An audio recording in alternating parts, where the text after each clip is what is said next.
साल 1971 box office पर सबसे ज्यादा कमाई करने वाली 5 टॉप ग्रॉसर सुपरहिट फिल्मों में से 4 राजेश खन्ना की थीं।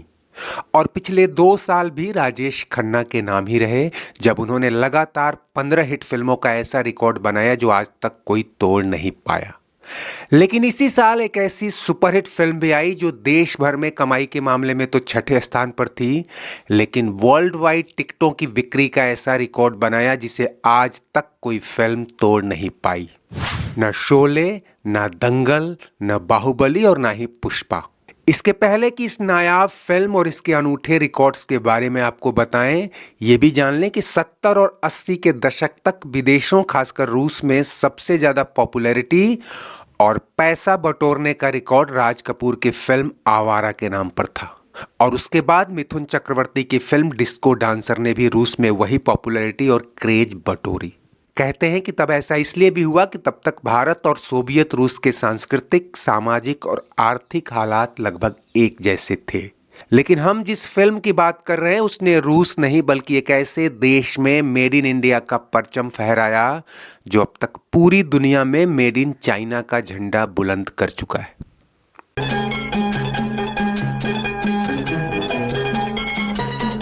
जी हाँ दोस्तों, वही चाइना जिसका भारत के साथ हमेशा से 36 का आंकड़ा रहा है, जिसका भारत के साथ भाषाई और सांस्कृतिक जुड़ाव बहुत ज्यादा नहीं रहा है। लेकिन इस सुपरहिट फिल्म ने चीन में भारत के मुकाबले 10 गुना ज्यादा टिकट बेचे थे और इन टिकटों की तादाद सुनकर आपका सिर चकरा जाएगा। साल 1971 में आई नासिर हुसैन डायरेक्टेड फिल्म कारवां के अकेले चीन में 30 करोड़ टिकट बिके थे। इस रिकॉर्ड का अंदाजा इस बात से लगाइए कि विदेशों में अब तक सबसे ज्यादा कमाई करने वाली फिल्म दंगल ने चीन में 4 करोड़ 31 लाख टिकट ही बेचे थे, जो कारवां के 30 करोड़ के आगे कहीं नहीं पटकती। और यह भी एक इत्तेफाक ही है कि जिन 2 फिल्मों की तुलना की जा रही है उनके बीच एक अटूट रिश्ता है। दंगल को आमिर खान ने प्रोड्यूस किया था, जबकि कारवां को उनके पिता ताहिर खान ने। यह ताहिर की एज ए प्रोड्यूसर पहली फिल्म थी और इसे डायरेक्ट किया था उनके बड़े भाई और मशहूर फिल्म मेकर नासिर हुसैन ने।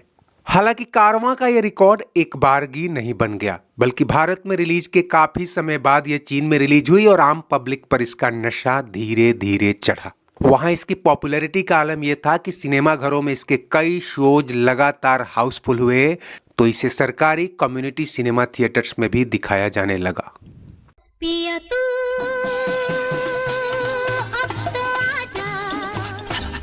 फिल्म वैसे तो अपनी दमदार कहानी और बेजोड़ गानों के चलते भारत में सुपरहिट हुई थी। ये बात क्रिटिक्स के पल्ले नहीं पड़ी कि आखिर इस फिल्म में ऐसा क्या था जो चीनियों ने इसे सराखों पर बिठा लिया, लेकिन इसके पीछे कुछ ठोस वजहें तो रही होंगी।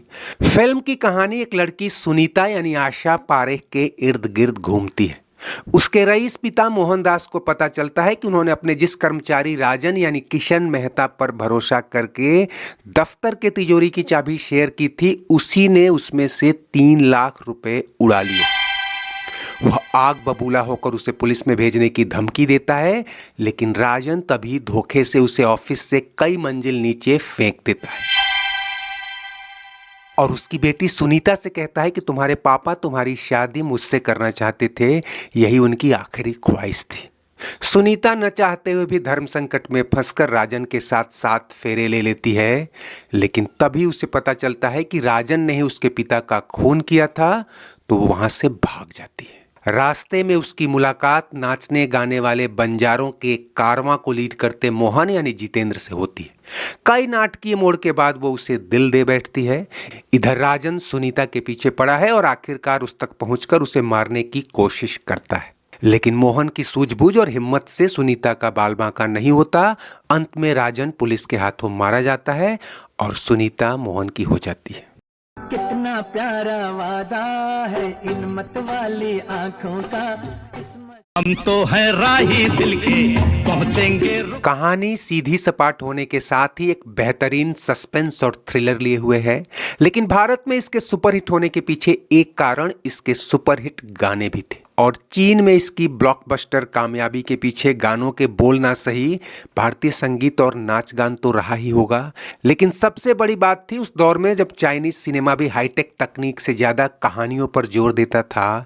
इस फिल्म ने एक मासूम लड़की के साथ हुए अन्याय, साथ साथ चलती विडंबनाएं और सस्पेंस थ्रिल को बहुत ही सरल लेकिन सुंदर दृश्यों के साथ ट्रीट किया था। तब बहुत कम फिल्में थी जब हीरोइन शुरू में ही शादी के बंधन में बंध जाए और उसके बाद दूसरे से प्यार परवान चढ़े। लेकिन विदेशी संस्कृति में ऐसी विडंबनाएं खूब होती हैं। गाइड फिल्म की वर्ल्ड वाइड पॉपुलैरिटी के पीछे भी ये एंगल कारगर था। चाइनीज समाज में तब ऐसे क्राइम और महिलाओं के साथ ऐसी विडंबनाएं खूब आम हुआ करती थीं। उस पर से तब जितेंद्र का लुक चाइनीज तो नहीं लेकिन एक सॉफ्ट चॉकलेटी क्यूट हीरो का था जो चीनियों को रास आया। और इसी छवि के दम पर उन्होंने राजेश खन्ना के स्टारडम को सबसे पहले चुनौती दी थी। दोस्तों, आपको जानकर हैरानी होगी कि 70 के दशक में शोले ने देश भर में कमाई का जो रिकॉर्ड खड़ा किया उसे छू पाना तो अब भी कईयों के बस की बात नहीं। पर ओवरसीज मार्केट में उसकी टिकट सेल्स वो रिकॉर्ड नहीं बना पाई जो कारवां या आवारा जैसी फिल्मों को नसीब हुई। एक आकलन के मुताबिक पूरे एशिया में कारवां का ग्रॉस कलेक्शन आज के इन्फ्लेशन और मॉनेटरी टर्म्स में 1300 करोड़ रुपए से भी ज्यादा बैठेगा। ये अलग बात है कि तब फॉरेन डिस्ट्रीब्यूशन के टर्म्स एंड कंडीशंस क्या थे और प्रोड्यूसर्स को कितनी रकम हाथ लगी। लेकिन इस फिल्म ने जितेंद्र को भी ग्लोबल पहचान दिलाई और उसके बाद तो उनका स्टारडम अमिताभ बच्चन और धर्मेंद्र के ही पैरेलल करीब 1.5 दशक तक चला। हम यहाँ जितेंद्र की तुलना धर्मेंद्र या अमिताभ से नहीं कर रहे, लेकिन बॉक्स ऑफिस आंकड़े कहते हैं कि जितेंद्र बॉलीवुड के सबसे अंडररेटेड एक्टर्स में रहे हैं। यानी उनकी फिल्मों ने जितना शोर नहीं किया उससे ज्यादा पैसा कमाया। कम बजट में ज्यादा मुनाफा काटने वाले प्रोड्यूसर्स को जितेंद्र से बड़ा एक्टर आज तक नहीं मिला। दोस्तों, कारवां को एक आउटस्टैंडिंग फिल्म बनाने वाले कुछ दूसरे एलिमेंट्स पे भी बात करें तो इसमें लीड रोल में आशा पारेख के साथ हेलेन को जो आइटम स्पेस मिला वो बेहतरीन म्यूजिक के साथ चमक उठा।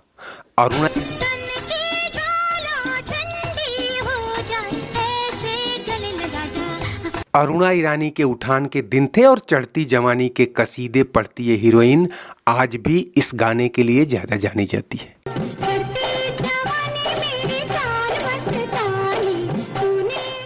मजरूह सुल्तानपुरी के गीत और आर.डी. बर्मन के संगीत को अगर इस फिल्म का कोर कहा जाए तो गलत नहीं होगा। कितना प्यारा वादा है इन मत वाली आँखों का। से लता मंगेशकर की जादुई आवाज और मोहम्मद रफी का करिश्मा तो था ही, एक गाने में किशोर ने भी ताल ठोकी। हम तो हैं राही दिल के, पहुंचेंगे रुकते चलते। तो उम्मीद है आपको वीडियो पसंद आया होगा। चलते चलते इसे लाइक, शेयर और सब्सक्राइब कर लीजिए और कमेंट बॉक्स में हमेशा की तरह अपनी राय जरूर दीजिए। शुक्रिया, नमस्ते, आभार। पिया तू अब तो आजा। कितना प्यारा वादा है इन मत वाली आंखों का।